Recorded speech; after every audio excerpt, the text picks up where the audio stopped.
Well, maybe this would be a good spot for me to jump in and say, this isn't so much about the age of the earth, because you got the problem of death before the fall of Adam and Eve in younger theology as well as older theology. Well, now let's get into that. I want to kind of turn the discussion now and get into the topic at hand.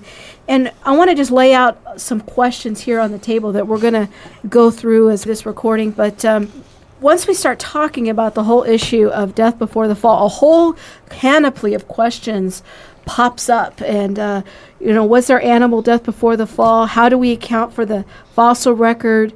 Other questions like, did Christ's death atone for all death or just human death? What was the purpose of Christ's atonement?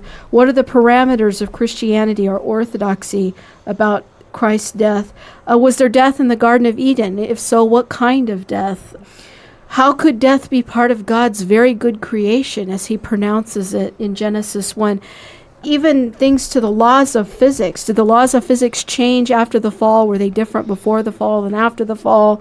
Is the second law of thermodynamics or entropy as a result of Adam's sin? Well, things like, is death good for us? Is sin good for us? And we can get into all kinds of emotionally disturbing subjects. Yeah. And was the world created perfect? When God said Right. everything was very good, does that mean it was perfect? Right. Or does that mean something else? Yeah. Well, let me go back to And what do you mean by perfect? Yeah. That's really Okay. a major bone of contention, yeah. But